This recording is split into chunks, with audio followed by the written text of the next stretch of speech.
Next comic we have is David Mould. Just a student here at the university, so, he got in here, so he's got to have something going. His electrocardiogram's got to have a bubble on it somewhere. Let's have a big hand for Dave Mould.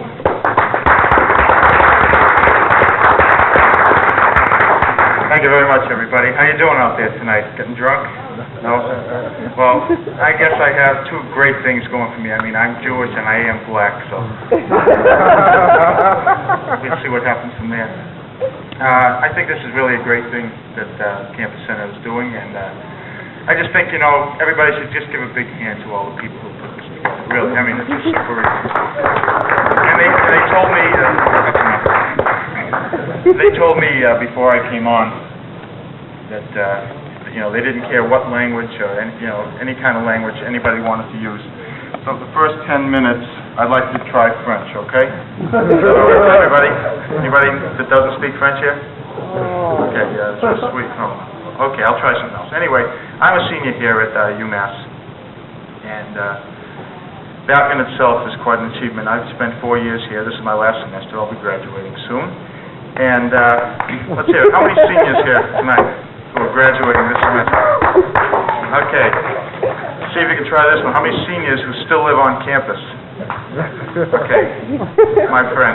Okay. The $10 really helped, didn't it? Thanks. But I lived on campus, and I started way over there in Southwest. And I tell you, they say that this place is big, and the people who don't like to come here always are afraid. They say, it's so big up here, I'll get lost. What am I going to do? You want to try to convince somebody this place isn't big. Spend a weekend in a corner room with them one time. You'll see how small it is. I had a very small room. I spent my first roommate, I'll never forget him. He was a all-star soccer player from Guatemala.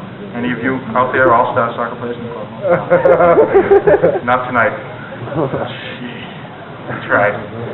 Anyway, he was a really nice kid, but he and I just never hit it off together. The first time I met him, he walked into the room, and I thought I'd be really cool, and I thought I'd be a nice guy, and I said, "How you doing? My name's Dave." And the next thing I know, he's beating me 1-0. So he loved soccer. He used to kick the ball around the room, kicked me around a few times. Anyway. But then he left. He used to make it a habit. He made a living out of making phone calls to places that weren't in this country. He would try a new one every day. The bad part is that he left me with quite a bill. I remember I used to have to try to get his people, his family, to pay me back for the bills.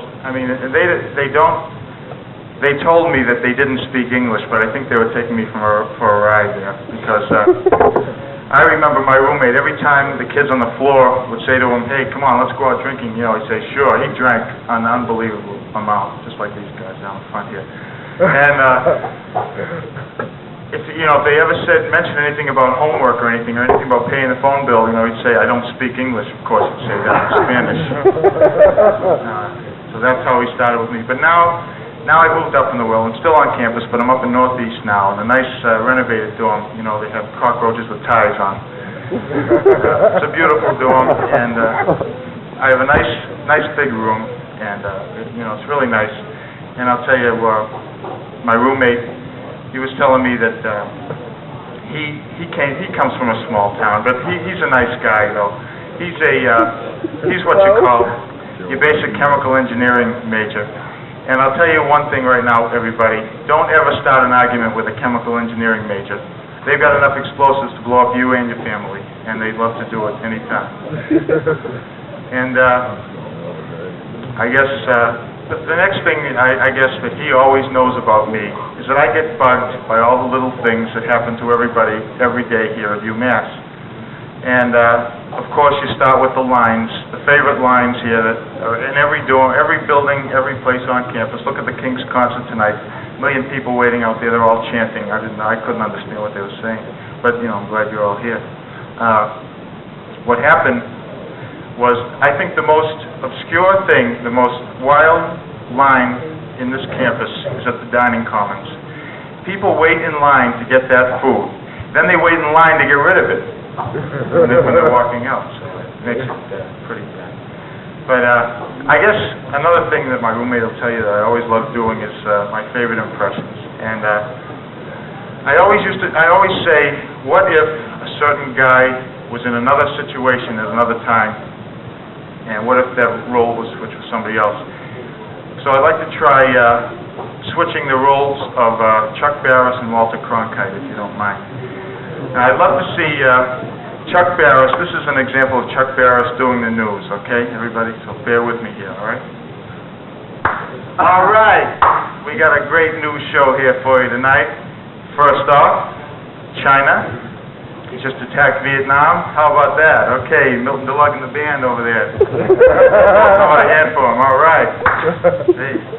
Hey, watch that. But no, really, I want to tell you, I'd like you to meet our celebrities over here. Would you welcome, please, a correspondent who's been with us for 20 years, Mr. Roger Mudd. All right, let's have a hand for Roger. And we got also over here, we have another one of the veterans of the staff. He's been with us a long time. In fact, he slumped over there next to Roger. You know, we got Mr. Eric Severide. Okay, tonight we're going to go with two people, okay? We're going to go with two people. And then we're going to give you the news story, and then we're going to pause for commercial, okay? The former religious leader from Iran just came back, and he wants to set up shop in Iran, and he's telling all the people to get going. I mean, that's not any way to come back to a country when you're starting. I mean, really, you know, he's telling the people Iran, and that's just what he did when he came over there, so, all right. Okay. And now we'd like to pause for this message. Okay, that's the end of Chuck there. That's about it. Well, this is Walter Cronkite. Welcome to the Gong Show. First act tonight is a comedian. He's been with us several times. He's on the panel tonight. Let's have a wonderful welcome from Mr. Jamie Farr. Jamie Farr, also sitting over there next to Mabel King. Speaking of the Gong Show, though, I was out there this summer in California, up at NBC Studios, and I got a chance to see the Gong Show. You think it's a professional operation when you see it. I mean, you know, that show is really for the intelligent-minded. And shows like Jeopardy are for those of us here at UMass. I mean, really. You think that that's a professional show, though. You know the guy, the dancing machine, Gene, the dancing machine. You're familiar with him, right?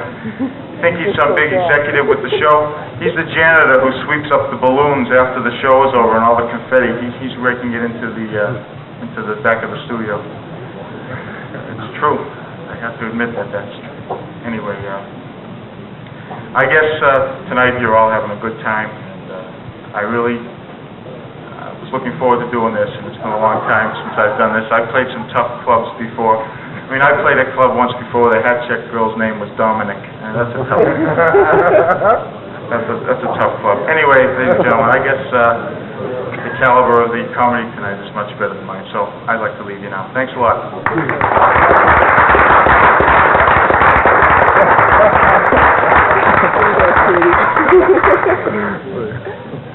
No, the comedy, the caliber of the comedy is not all better than yours, Dave. I'm going to do something here that's really bad. Make you feel a little better.